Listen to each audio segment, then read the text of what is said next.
Welcome back to Fleshing It Out. This shame series is all about sex. And I'm not going to lie, for me, it started out feeling awkward, but by the end, I think it was one of my favorites because it really goes to show how much we need to normalize conversations around this. And so in this series, we talk about everything from things being awkward to trauma to things you can do to spice it up. And so I encourage you to listen to all the episodes, but of course, be mindful for what's right for you. If anything is triggering, please seek out professional help. We also have some great VIPs on our website that can help starting to unpack a little bit of that. So you can find them on samanthaspittle.com/VIPs. On today's episode, I am joined by sex therapist Ashley Grubbs. I am so appreciative of Ashley and her insight and expertise. We talk about sex in the context of couples, with marriages or relationships in general.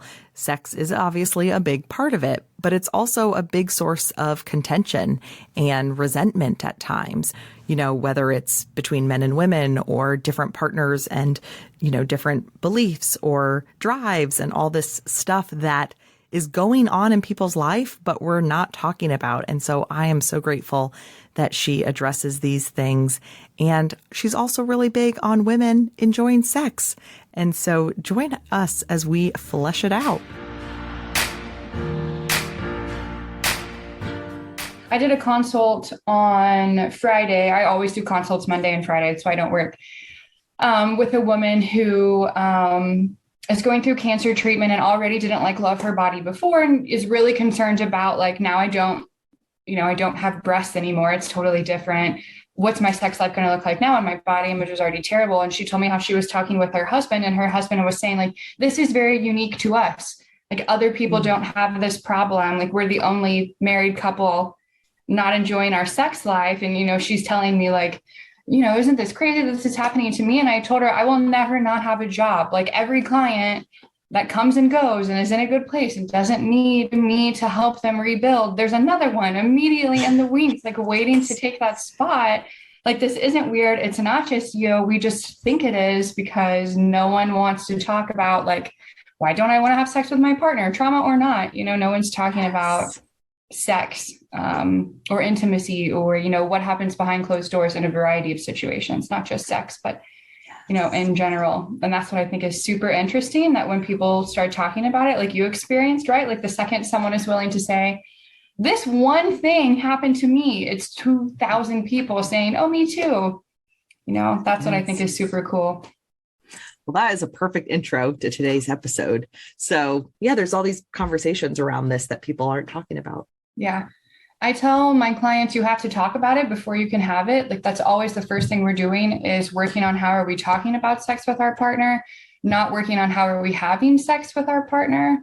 Because if we can't talk about it, if it can't be a place of comfort, we're never going to be able to get our needs met on any side of the equation. You know what I mean? And so my first vacation I took with Alex, that's my husband, our first vacation together, we went to the Bahamas, and I was already a sex therapist. Alex knew when he started dating me, this was the career I was going to be in.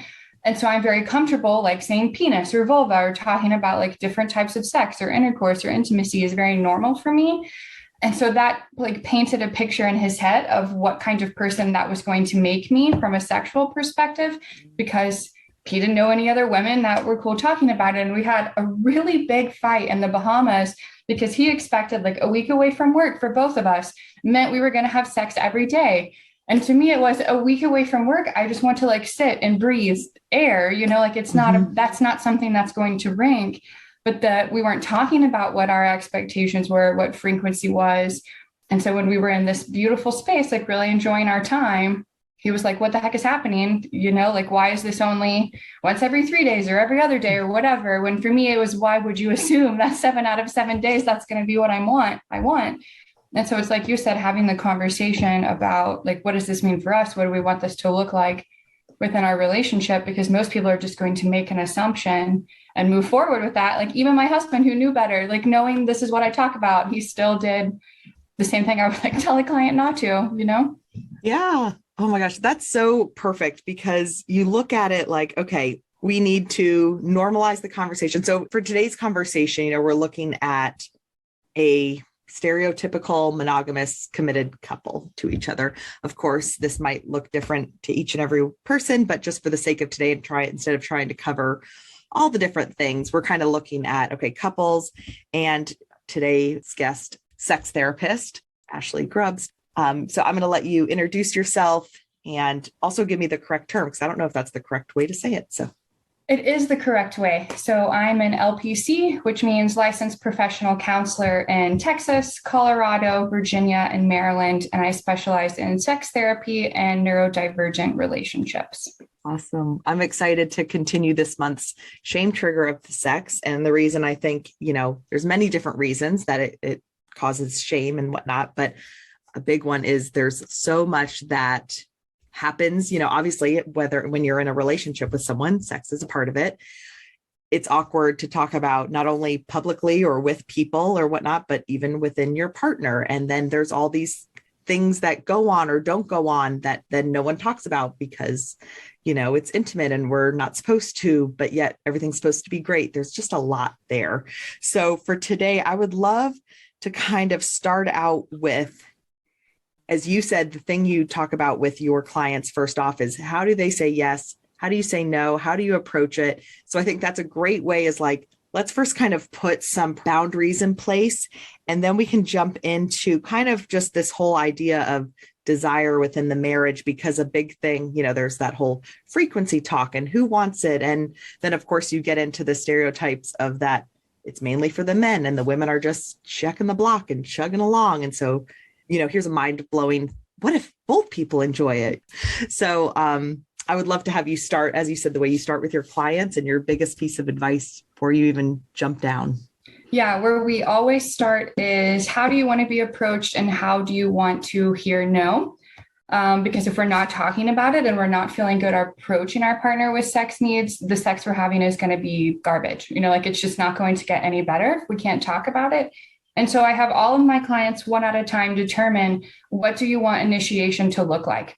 Most people have never been explicitly taught or even acknowledged in their own body, what do I like versus what do I don't like? Not when sex is on the table, right? Not when we're naked and already in bed or on the couch or in the car or wherever you're having it, but before that. So I tell my clients all the time, all day foreplay is a thing. So you want to be in the mood, doing whatever you can to really increase that bond. Even if that doesn't mean sex is happening, you want to do something that's drawing your partner towards you. And part of that is knowing how are we initiating the actual act. So some people, especially, like I said, I see a lot of neurodivergent clients. So ADHD, autistic, et cetera. Some of them prefer very explicit, do you want to have sex now? I would like to have sex now. Some people are really into that versus some people, if you approach them and said, hey, I want to have sex now, it would be a disgust response, too blunt, too quick, not enough warm up period. And so we're just going to totally shut down. And so if you have someone explicitly telling you this is what I would like to do, and your brain is still thinking about work or the kids or whatever, we're never going to get there. Right. And so I have them talk about with each other, do you like physical touch? If so, what kind of physical touch? Because we can't just say straight up, I like it when you touch me, because then you'll think your partner's initiating every time they give you a kiss on the cheek to go to work. It has to be very explicit. What do you like? What about being approached is meaningful for you? The words, the conversation, the feeling, whatever. And your partner needs to know that. That tends to be the easier one for most people is here's how I want you to approach me instead of however you've been approaching me before. But the no is a little more complicated. And really the no's probably the more important of the two to some degree, because it's kind of silly to assume you'll always be in a yes place at the same time. It's just not going to happen. So the partner hearing the no gets to pick this. So again, some people like very explicit, no, I don't want to right now. And that's totally fine. Some people like to hear a reason. No, I don't want to because I'm still mentally thinking about work. A little bit easier of a letdown. Some people prefer. Some people, again, don't want it to be verbal. It would just be a kiss on the cheek and walking away works. But having this really explicit conversation of what words are you choosing and why are we choosing those words and what message am I receiving from those words is really, really impactful, especially if it's like the stereotypical high sex drive partner. So like with me and my husband, he has a higher sex drive than me. He'd be very cool with me saying that. And so if I approached him, he likes it explicit. So I would explicitly say, do you want to have sex now? That's how my husband prefers to hear information. He would say yes or no. We would move on, whatever. If I asked that and he said no, and then just got up and walked away, I'm going to be very hurt, even though I know he is a very black and white to the point kind of person. Like that's just who he is. He would never intend to hurt my feelings. But because I don't hear no very often, and that's very abrupt, like we're going to have an issue that's not about sex. Like now my feelings are hurt. Now I feel unwanted. Like what about me is a no right now? You know what I mean? So being explicit and talking about how do we want to hear these things? How do we want to be approached? And how do we want to be turned down? Eliminates the kind of superfluous issues that come from like, well, now I just think you're not into me. And so now I don't want to talk to you for a few days, or like, I want you to sleep somewhere else. Or, you know, like, are we in a bad spot when really one of you just didn't feel like having sex right then? Mm-hmm. That's great insight. Thank you, Ashley. So there's the reasons. So you go through and it's like, so I love, you know, okay, let's start out. We've got this nice, we're framing it. We have these boundaries around initiation and saying no. But then with the reasons we say no, okay, it could literally be like, I have a headache, or, you know, I'm just not that into it. But what about when it is a desire thing and it is like, yeah, I don't not want to have sex. Like, so yeah, I'm willing to, because to check the block and things like that. But if you really peel back the layers, it's like, I mean, you could say, so like, I'm being touched all day. I'm this, like, there's all these reasons, which are of course totally valid.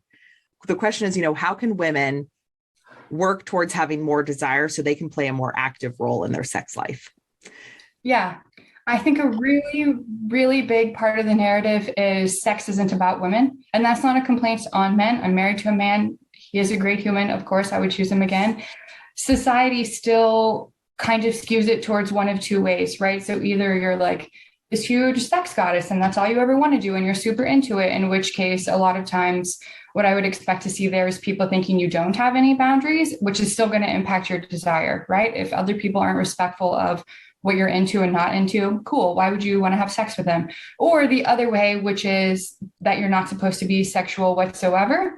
And both of those kinds of people at some point might get married. And then what are we doing now that we're married? And that's a totally different type of narrative, right? Like you're supposed to meet your partner's needs. You're supposed to be into it. All of these kinds of things, which really sends the message to women that like sex isn't for you. And so what I ask people super, super often is what determines the end of sex? So like, you don't have to tell me yours, of course, obviously, but like, how do you know sex for you is over? Right? Like when people chew on it for a minute, usually it's when the man has orgasmed and is done. Like 99% of the time, that's going to be the answer I get is like, oh, when my partner comes and we're finished and we move on. Like it's never going to be, well, very rarely, not never, going to be like when we both feel like it's done, or when I feel ready to end it, or when I want to move to something else. Like that's not it. Like even in a movie or a TV show or a book, that's still going to be where we denote sex is finished. It's all about like the penis owner, the man in the situation. And I think that's already starting women kind of a crappy spot. That now we already have this internalized message that we get so young, like 8, 9, or 10, you're starting to already kind of get the message about what your role is. And then like you and I talked about earlier, if we bring in religion or like beliefs within your family of origin, you could be even further and further back from it being about you. Yeah. And now we have to overcome, like society is saying like, it's not really about your enjoyment. Maybe your partner is saying that, right? Maybe the focus has never been on your enjoyment, whether that's explicit, implicit, whatever. And a lot of women don't know what brings them pleasure. And so when we're adding all of those things, it's the same as like my least favorite chore is vacuuming. I would rather do anything than vacuum my house. Anything. Like that's not implicitly enjoyable for me. It's a waste of time. It needs to be done, but it's kind of annoying. And that starts to be where sex gets lumped into. It's like, this is a chore. I'm doing it once a week because it needs to be done once a week. Like maintenance sex is what I'm going to see here a lot, because like, this is just a thing we do that I'm not actually interested in. I just need to keep moving forward. And so like, women aren't having a good time. You're not going to orgasm. Your pleasure is out the window. Like, why would we want to keep moving forward? So that's probably the number one factor I see when it comes to not having desire is no one has taught you what having a desire can be. Okay. So how do we start digging into that then? Part of it is figuring out what you like. So partner, no partner, it doesn't really matter, what the sexuality of gender or of your partner is. It's what feels good to you. So for a lot of people, this is like exploring your own body. This can be masturbation, but it doesn't have to be. It's just figuring out like what touch feels good. So like, why do you gravitate towards your favorite shirt? Is it like you like how it feels? Is it the material? Like what feels good versus what's something you would never wear? Like, I don't really like corduroy. I think it's really scratchy. So like that kind of texture wouldn't work. That's not something meaningful. You might like lighter touch or firmer touch. Like, what about your partner do you enjoy in the first place? Like, how are we bringing more of those things in to play with ourselves and existing as like whole humans with or without a partner, and then translating that into what sex with a partner is. So it's a lot. A metaphor my clients hear me use a lot that I did not come up with. I stole this from Emily Nagoski, who's way smarter than me on this topic. Is the concept of brakes and accelerators. So 24/7, everything in your entire life is going to fall into either being a brake or an accelerator when it comes to your sex drive. And these things do not have to be sexual. Mm-hmm. Right? So if you have a bad night's sleep, I don't care who you are, that's a brake. It doesn't have to be anything sex related whatsoever. It could be like your dog was barking or your baby was crying, or for whatever reason, the temperature wasn't right. Like that's a huge break for your sex life versus your partner was really loving and very kind to you. Or that might be an accelerator, even if their goal is not to have sex with you either. And so being able to determine like in a 24-hour span, what's happened that's been a break on your sex drive and what happens that's been an accelerator on your sex drive is super, super important in the starting place. So, like picture your car. If you're a person who sits heavy on the brake, you just wake up in the morning and by default, you are a person who's on the brake. Cool. There's nothing wrong with being a brake sensitive person. But if you also try to slam on the accelerator, like in your actual vehicle, when you have your foot on the brake, you're still not going to move anywhere. So it's not about just adding more accelerators. It's, are we also taking things off the brake? Right? Mm-hmm. Whether that's via communication or stress management or whatever. So that way, when we do have some pressure on the accelerator, we can actually start to move again. Right? So that's like the really, really good starting place I would tell women is like figure out for you what's contributing to where you're sitting. And then we can make a game plan about how do we want to fix it or change it. That is a great analogy. And I'm also going to give you credit for your analogies though, with the clothes, because my next question or area I want to dive into is, all right, the way we start tackling, with sex, we have to normalize the conversation around sex. We have to say the words and, figure out our own stories and what makes us uncomfortable and comfortable. And then the next thing is, okay, you say with our desire, well, we have to start exploring it. And I felt myself immediately as you were talking, it's like, I think I'm this open-minded person, but like I have all my own crap too. And I'm already like, oh gosh, like what you do? That's like the dramatic version of what's in my head. And so I know I'm not alone. And so when you switched the analogies of the clothes, it felt so much safer because of course, all that sex shame was quieted down because you were just talking about safe clothes. And it makes so much sense. You're like, you're right. Why do I like the way this fits? Why do I don't like the way this fits? And so I, in live time, as you were talking, was experiencing that whole shame around sex and desire and pleasure. All those words. And so women here like, okay, I have to figure it out. It's almost like you're going to the next level. You go through one door and now you hit another and you're like, wait, no, but like, if you've grown up that like sex is bad and you shouldn't, have this, you spend so many years, if you're, especially with the purity culture, it's like you spend so many years pushing it down. And then suddenly, I'm just going to flip the switch. And now I'm this sexual, as the 90s kids will remember, a lady in the streets, but a freak in the sheets. Boom, we just do that. And so if someone, so we're looking at, we want to discover this desire, but now I've got this next shame trap almost waiting for me. Right. How do you work through that? Well, your word choice is super, super important. So you said it makes you feel safe. You didn't say it makes you feel comfortable. And Mm, that's a really key difference. Sex should always be safe. Always, always, always. mm, It should always be consensual. It should always be on your terms. Like that is a hill I will die on. I tell yes. all of my clients gender, sexuality irrelevant. Like if you're not an enthusiastic yes, it is a hard no, the end. Like that's the rule to Mhm. play by. That does not include comfort though. Right. So, like, if you're including purity culture is an excellent, super great example of this. Like, I'm from the South, I'm from Texas. That's why I became a sex therapist. Is 0% of people, minus my mom, who's like a cool lady. Props to her. No one else was talking about sex in, ever anywhere, right? Nowhere was it a thing. So it would be more comfortable for me to not think about it or talk about it, especially if you add in that purity culture piece. Like religion says this isn't a thing I'm supposed to even want. It is comfortable to think that I don't want it. Right. So, like, even if it's not true, even if that's not who you actually are, when you learn something so deep, that is comfortable, even if it sucks and you hate it and it's not actually a good thing.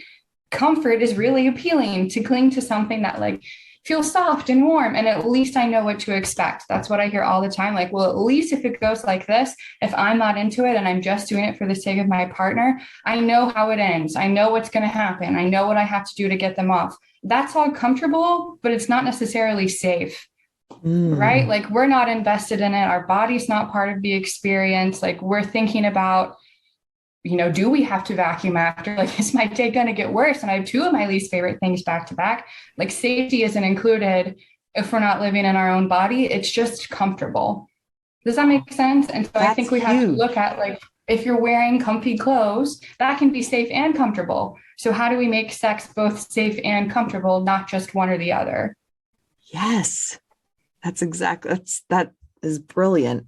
Like, and I think that's with why it's so hard to talk about in marriages because it's, and it's almost like it's hard to say, well, it's not like it's unsafe. If let's, as you said, the consent, the hills you'll die on, all the same things ditto. So we're not talking about Right. an unsafe as far as like an abusive, manipulative thing. Right. There's people, they do still feel safe in their marriage. I don't feel like it's an unsafe thing. And it's comfortable. I know the routine, bah, bah, bah. So I guess that's why I just want to continue down Yeah. this road because it's like, well, what do you mean I don't feel safe? I don't feel threatened. I don't feel like I'm being forced or anything. But that enthusiastic yes, I mean, I think women can relate to that. Like if we just pause Right. for a second and say, women listening or men, like everyone knows there's the enthusiastic yes and there's the okay, fine. I would say I think like but I don't feel unsafe though, Yeah. but What I definitely would say, if comfortable. someone has both, right? Like, again, doesn't sound like you hate your husband. I don't hate my husband, but like maybe I'm Mhm. not always feeling it. Then Yeah. you're looking for variety until you do. So, like we talk about changing the time. So, like if you're always having sex at night, can we change up the time? Like, does something there spark desire for you more? Or changing the location. That's the second one. So, if you always have sex in your bedroom, granted, there are limitations, of course. Like if you have kids, if you live with your parents, if like it's not a place in which like you want to leave your bedroom, that's totally cool. But can you have sex at the flip? So where your head is usually where your feet are, like can we still work with the space that we're given? And then the third part is changing the position. Like that one's pretty explicit. Don't have to give a lot of example there. But if you're having the same sex all the time, like foreplay is always X, penetrative sex is always Y, or there's always penetrative sex because sex without penetration like still gets to count, right? Of course. But if it's always the same thing, that's where we start to over rely on comfort, right? And so like we're not necessarily getting something that speaks to us or that feels good or is a celebration of our bodies or our relationship or the passion that we feel for each other because like this is just what we do. You know what I mean? Mhm. Like this is just the way sex goes. It starts to be kind of boring or feeling monotonous, like there's nothing, like why do I want to keep doing this? Then I would say like if we have safety and comfort, let's add variety. That's like the Mm, next piece I would look for, like in order to keep that momentum going. that's good. Okay, so we've got kind of our desire, ways to increase our desire. So you're looking with couples, I know we talked about before we started about, body image being more common in younger women that see you. But there's definitely, when you've been married 20 years, your bodies are changing, you're getting older, things are different. How do, if that impacts our desire, how do you kind of walk through that? It's kind of depends on if it's something sudden or more subtle, right? So like as you continue to age, of course, there is going to be some health issues that come along with that. So using my parents as an example, not that I know about their sex life, like, nor would either of them want me to, of course, but my dad had prostate cancer last year and had to have his prostate removed. That's not stereotypically something like someone who sees themselves as a manly man, like my dad does. My dad, is really good with his hands and is very outgoing and really wants to be a provider for my mom and for the family. Like that was part of his self-identity. And then you lose a piece that to him and to a lot of males, right? This is a part of what like a masculine person is, what being able to be a sexual being is. Right. And again, I don't know how my parents worked it out, confident that they did. But now it's what do we do when body image is in there? Like, do I feel uncomfortable? Are you not going to like how I look when I don't look how I did the entire length of our relationship? And so it's a lot of safe exploration. So this can be like where sensate play comes in. You could be totally clothed. You don't have to be naked. You don't have to do anything uncomfortable, but exploring your body with your partner and hearing what they like. Right. And then also hearing what you like. And bigger than body image, I think like when we're sexual beings and we've been with someone for a really long time, what we like is going to ebb and flow. Like you might always like one kind of thing, like one kind of sex position, and then you get pregnant and perhaps that position is really uncomfortable when, you're growing this watermelon in your belly. And so we have to switch to something else. That's going to impact your body image too. And so when we're able to look at it and say, like, my body is changing and I don't know how I feel in it, or if I like it, much less how do you feel about it? Do you still like it? So really opening up that vulnerability with our partner and exploring, like, your touch here feels really good. Even if you're just rubbing my elbow, which to me is like, that's not super sexual. It's not a sexy part of my body. No judgment to other people, but that's not a part I would feel sexual seeing in the mirror. But if that kind of touch feels good, exploring that I can still get pleasure, I can still get joy and connections through a body that I'm not quite sure is mine still. And so sometimes over focusing on what's going on with your body and trying to fix, quote unquote, the body image doesn't necessarily have to be the step you're taking when sex is involved. Sometimes it's just better to explore the uncertainty with someone who makes us feel good. Yeah. There's a particular type of sex therapy called sensate focus therapy. It works or it doesn't work, about 50%. But it's all about touch and like sensory feelings without having actual sex. So it's exploring, like, do I like the way a feather feels? Am I really turned on by an ice cube? So really focusing not on what your body looks like, but what is it providing for you, which is like information about the world around you. So like, do you like to have sex with the lights on or off? Not because of how your partner is viewing you, but how do you feel in the moment? Like living in your own body, experiencing those different sensations. Right. So more like your internal experience of your external body, if that makes sense. Yes. And I just had a big aha moment. So I'm going to share it in case anyone else benefits from it. But when you just were walking through that, the feather, the ice cube, there's all this stuff, and we each have our own sex stories and what makes us comfortable and uncomfortable and safe and all that. And so I was thinking, oh my gosh, okay, if you want to, people listening want to spice things up or whatever, it feels like I was noticing in myself, that certain things feel like such commitment. Like if you're going to so we'll just use your two examples to keep it easy, like feathers, like the thought of that, like, oh my gosh, now I have to do this whole sex thing with feathers. But like when it was like, oh, before you get there, this goes back to what you said in the beginning, like before you have the sex, you have to talk about the sex. And so it's like, you could figure out, do you even like the way a feather feels when you're just sitting together, fully clothed, like, oh, and then if it's a no, well then, yeah, you're not going to do whatever foreplay things could involve. And then, right. Like that just, it seems so simple, but it's such a huge aha that it's like, you don't have to jump in the deep end when you're exploring things, when you're trying to rediscover your own desire and your connection with your partner. It's like, there's these wonderful little steps you can take. Yeah. I would even say don't jump into the deep end unless jumping into the deep end on its own is a turn on for you, because we want to get more yeses than nos, and so if you're like figuring out if you like a lighter touch, like a feather would give, it's going to really suck if you get all the way to the having sex part and are using it and you're like, this is gross and I hate it. Like now we've cemented in another message to your brain that sex isn't for you. Like this is unenjoyable. So I would say like definitely have fun with it, even in a non-sexual setting. Like I said, it doesn't have to be sexual, but do I like this? Yeah. Right? Like figure that out before we give an accidental nod to it being terrible. Yes. Oh my gosh. I feel like we have just scratched the surface and there's so much more we can talk about as we kind of start to wrap up this episode, because I think we're going to have lots more we could talk about with this. This is actually kind of, I feel like the heaviest, and this can be a whole episode in its own, but I want to at least touch on it. As you said, you hear a lot of people's stories of trauma and abuse and things like that. And that's just such a huge part of your sex life, especially if there's sexual abuse involved. Absolutely. And so if a couple is navigating that or might not know they're navigating it, but it could be impacting, how do you start walking through all this? Professional help is my official, actually, I should say, recommendation. But to just kind of help plant some seeds for people. Number one thing is to not talk about it in a time where it could get sexual.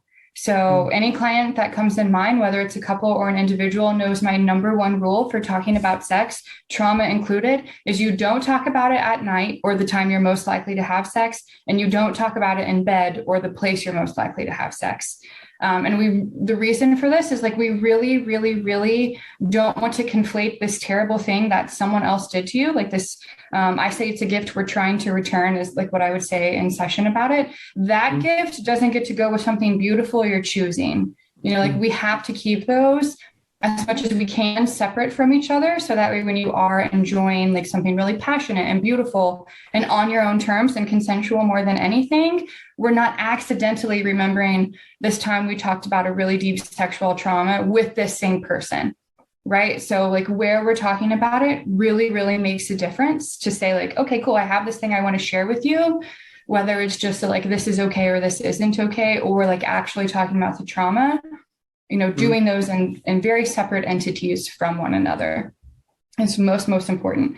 The second part is you don't have to be detailed, and I think a lot of people think like my partner, so I'm going to use myself as an example. My sexual trauma happened way before I met the person I'm married to. Like he was not part of it. He wasn't there. He didn't know me. None of that. I was much, much younger. And he doesn't have, like, there's no need for me to tell him everything that happened unless I want to. You're allowed to be short about it. You're allowed to be to the point and just say like, here's what's important for you to know, especially as it relates to what our intimacy together looks like. So my husband knows there are specific things that will never be on the table in our relationship ever. It's never going to be something I'm into, never going to be something I'm going to consider. And so that's the rule he operates on until I change my mind. Right. And so you're able to say like, hey, this position, I don't want you to bring it up. I don't want you to lean towards it. I just want you to know and respect that for me, that's always going to be a no, and not feeling like you have to explain to your partner, like, here's why this is a no. Just respecting yourself more than anything as we go through that, and allowing yourself to explore whatever comes up. So if you're experiencing like sex by choice with your partner and it's beautiful and it's lovely and you still notice you're crying or still having some kind of emotional response, like talk about it if you want to, or don't talk about it if you don't want to, allow yourself and your body the space it needs to process that information is super, super crucial.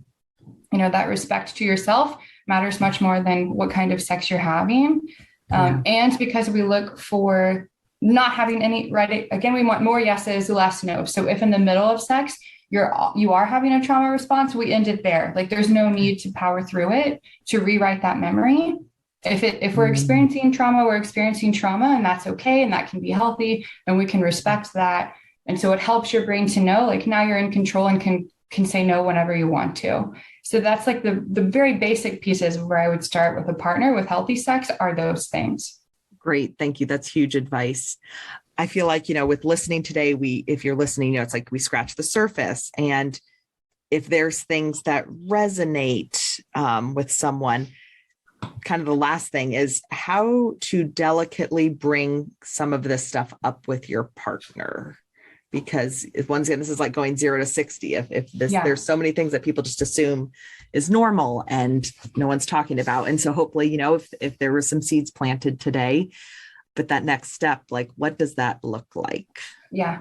Same rules. Don't talk about it in bed. Don't talk about it at night. And I like to prompt it. So, hey, I really want to talk about this thing that's important to me you can label it. I really want to talk about sex. Or I really want to talk about this type of foreplay, or I really want to talk about, like body odor. It could be something silly, like you need to shower before you're having sex with me, right? Yeah. Any of that, you lay it out there and have your partner tell you when they feel ready to talk about it. So I want to talk about sex. Let me know when you're ready.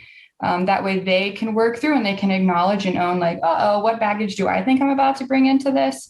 Am I feeling nervous that you even said it? What's going on, and have them have their own time and space. Because if you just throw it out there, like, I want to talk about sex, people are going to shut down. Like, you're not going to be in a place where your partner can hear you or is even on your side, where immediately, and that's like big picture, even me who knows better, that's like naturally what's going to happen. My husband would 10 out of 10 say I fall into this trap on my own. So giving it the space to say, like, what parts of me feel activated, like, what am I fearful is going to happen in this conversation, and then talking about it, going to be much more successful than just like, by the way, you stink, don't get in bed again, like, give your partner some space to get to where you're at. Yes. Oh my gosh. That was huge, because you were talking and I was like, yeah, okay. If Jeremy said that to me, what would be activated in me? And it would be immediately, what am I doing wrong? Obviously I'm doing something wrong. Exactly. Because that's my default of, it's my job to make everything great in every person's life. So that's huge. I love that space. So, oh my gosh, Ashley, thank you so much for helping not only normalize the conversation, but help us improve, because I think beyond just talking about sex, it's reminding people, both men and women, and anybody, like, sex is supposed to be a good, pleasurable, a hell yes thing. And, as we start unpacking our own baggage and whatnot around it, getting closer and closer to that. And of course, the emotional and physical intimacy that it provides with your partner. So thank you for helping us start tackling this.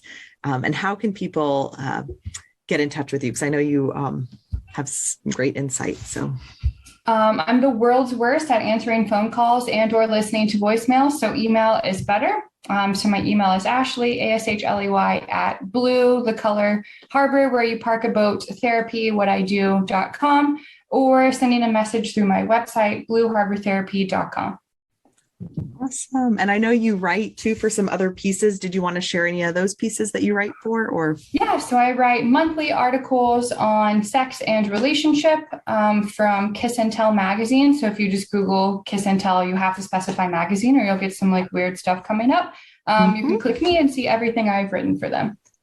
Awesome. Well, Ashley, thank you so much. And as I said, I know we just scratched the surface, but I'm just grateful for the work you do with your clients. And I just know that the information you shared today will definitely make an impact. So thank you so much. Thank you.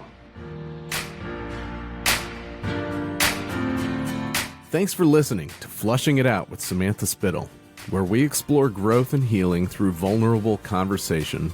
Our hope is that you feel seen and find tools for growing resiliency and tackling your own growth and healing.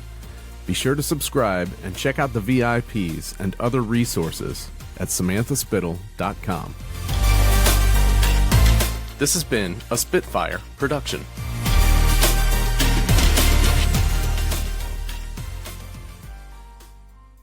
That was the greatest thing I've ever heard.